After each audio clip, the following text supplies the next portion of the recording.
The crisp morning air usually invigorated me, filled my lungs with the promise of a good day. My dog, a bundle of energy with short, wiry hair and a perpetually wagging tail, was especially excited this morning. He practically vibrated with anticipation as I clipped on his leash, eager to explore the familiar scents and sights of our neighborhood. We'd adopted a comfortable routine, a leisurely stroll before the workday began, a chance for both of us to clear our heads and enjoy the quiet solitude before the world truly woke up.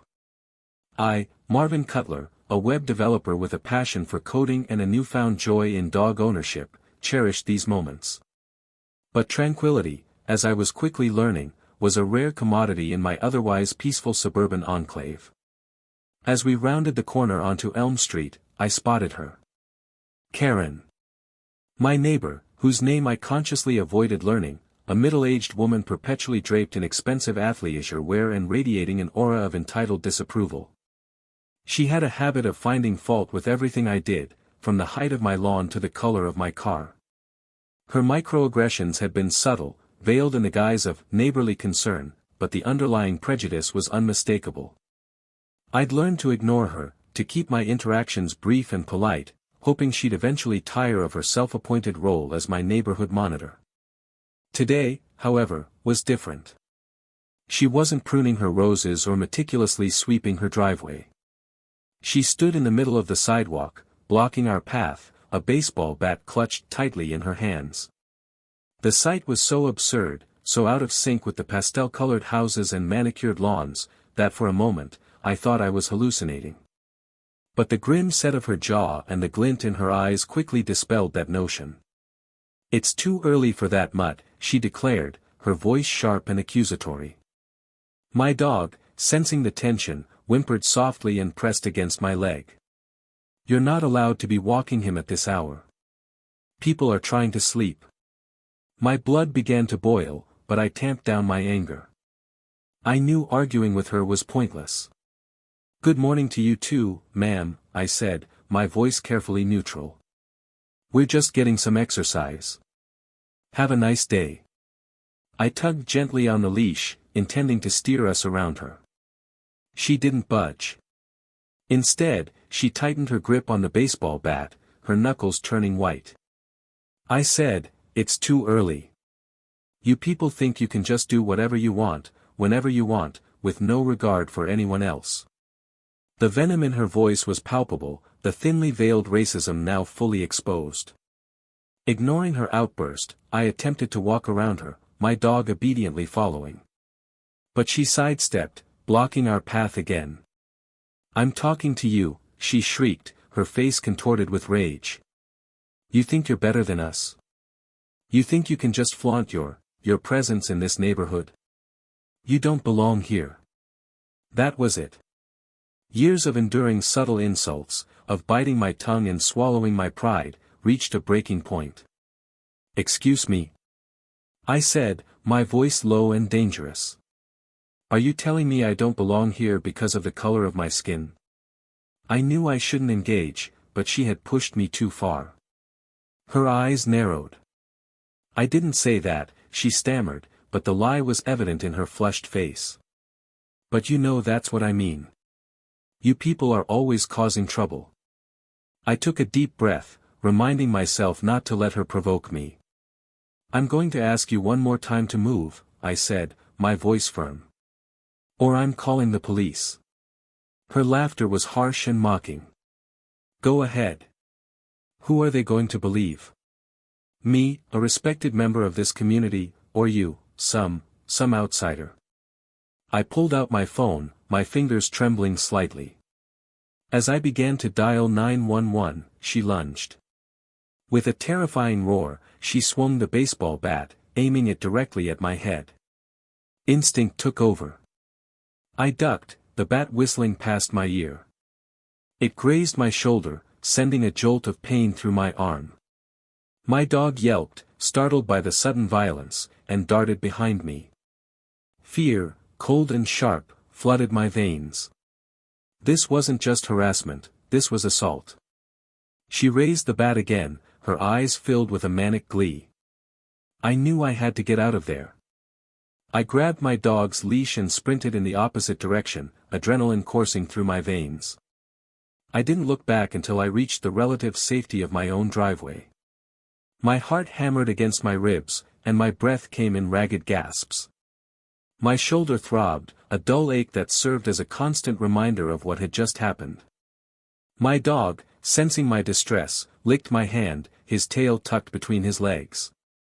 I fumbled with my keys, unlocking the front door and ushering him inside. Once inside, I bolted the door shut, feeling a temporary sense of security. The first thing I did was call 911, my voice shaking as I recounted the attack, carefully describing Karen and the baseball bat. The dispatcher assured me that officers were on their way. While waiting, I tended to my shoulder, examining the angry red welt where the bat had struck. It wasn't broken, but it would definitely leave a bruise. More than the physical pain, I felt a deep sense of violation, of anger, and of disbelief. How could someone be so filled with hate, so willing to resort to violence, simply because of the color of my skin? The police arrived within minutes, sirens blaring, lights flashing. 2 officers, a man and a woman, approached cautiously, their hands resting on their holstered weapons. I met them on the porch, explaining what had transpired, pointing towards Karen's house across the street. The officers listened intently, their expressions grim. They assured me that they would investigate and take appropriate action. While one officer took my statement, the other approached Karen's house. I watched as he rang the doorbell, waited patiently, and then rang again. After several minutes, Karen finally opened the door, her face flushed, her hair disheveled. She looked surprised to see the officer, feigning innocence. I could hear snippets of their conversation, her denying any altercation, claiming she was merely watering her flowers, insisting that I was the one who had accosted her. The officer remained calm and professional, asking her if she owned a baseball bat and requesting permission to search her property. Karen hesitated, her eyes darting nervously. It was clear she was lying, but I knew that without concrete evidence, it would be difficult to prove her guilt. The officer, maintaining his composure, informed Karen that her refusal to cooperate would only strengthen their suspicion. He explained that they had a witness, me, and were prepared to obtain a warrant if necessary. He added that any attempt to conceal or destroy evidence would be considered obstruction of justice and carry additional penalties. Karen, now visibly flustered, reluctantly agreed to allow the officers to search her garage. My heart pounded with anticipation. This was it. This was the moment of truth. Would they find the bat? Would they uncover the evidence needed to hold her accountable for her actions? The officers entered the garage, carefully examining the tools, sporting equipment, and various household items stored within. After a few minutes, one of them emerged, holding a baseball bat wrapped in a discarded floral scarf. The bat was clearly the one she had used to attack me. Moreover, there were traces of red paint on the bat that matched the paint on my shoulder where she had hit me. The woman officer read Karen her rights, and placed her under arrest. As the officers led her away in handcuffs, Karen shot me a look of pure hatred, her face contorted with rage. "You haven't heard the last of this," she shrieked, her voice filled with venom. "I'll get you for this." Despite her threats, I felt a sense of relief wash over me. Finally, she was being held accountable for her actions. Finally, I could breathe a little easier, knowing that she wouldn't be able to terrorize me or anyone else in the neighborhood with impunity. The officers took Karen away, informing me that I would need to press charges and testify in court. I agreed without hesitation. I knew it wouldn't be easy, but I was determined to see justice served. The days that followed were a whirlwind of police interviews, legal consultations, and media attention. The story of the racist Karen attacking a black man walking his dog quickly went viral, sparking outrage and condemnation across social media. News crews camped outside my house, eager to get my side of the story. While I appreciated the support, the constant scrutiny was exhausting. I just wanted to return to my normal life, to focus on my work, and to enjoy my time with my dog. My lawyer advised me to avoid speaking to the press, to let the legal process take its course. He explained that Karen's defense team would likely try to paint me as an aggressor, to undermine my credibility, and to exploit any inconsistencies in my testimony. Meanwhile, Karen was released on bail, pending trial. She had pleaded not guilty to charges of assault with a deadly weapon and hate crime. Her lawyer claimed that she had acted in self-defense, alleging that I had threatened her and her property. I knew that her claims were absurd, but I also knew that I had to be prepared for a long and difficult legal battle. I spent hours reviewing the details of the incident, working with the prosecutor to build a strong case against her. I also sought support from my family, friends, and community, who rallied around me, offering encouragement and solidarity. One evening, as I was walking my dog, I noticed a small drone hovering above Karen's house. It was equipped with a high-resolution camera, and it seemed to be recording her every move. I initially dismissed it as just another form of media surveillance, but then I realized that the drone was not operated by a news organization. It was being controlled by someone within the neighborhood. Intrigued, I started to investigate. I asked around, discreetly inquiring if anyone knew who owned the drone. Eventually, I discovered that it belonged to a retired engineer named Mr. Henderson, who lived a few houses down from Karen. Mr. Henderson had become increasingly concerned about Karen's behavior and her history of harassing her neighbors. He'd installed the drone to collect evidence of her activities, hoping to protect himself and others.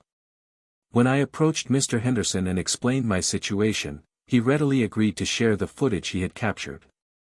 As we reviewed the drone footage, we discovered something truly shocking. The video showed Karen, days before the attack, meticulously planning her assault. She was seen practicing her swing with the baseball bat, rehearsing her racist tirades, and even sketching out a map of the neighborhood, marking my house and my usual walking route. It was undeniable proof that her attack was premeditated, that it was not a spontaneous act of self-defense as she claimed. I immediately contacted my lawyer and the prosecutor, providing them with the drone footage. The evidence was irrefutable. Karen's defense crumbled. Faced with the overwhelming evidence, Karen's lawyer offered a plea bargain. She pleaded guilty to assault with a deadly weapon and a hate crime, in exchange for a reduced sentence. The judge sentenced her to 5 years in prison, a significant victory for justice. While the experience had been traumatic, it also taught me the importance of community, of standing up against injustice, and of never giving up hope. The drone footage, a seemingly insignificant piece of technology, had played a crucial role in exposing the truth and bringing a racist attacker to justice. And while I still carry the scars of that day, both physical and emotional, I am determined to continue living my life with dignity, with purpose, and with an unwavering belief in the power of good to overcome evil. My dog, ever faithful, continues to be my constant companion, a reminder that even in the face of adversity, there is always love, loyalty, and hope.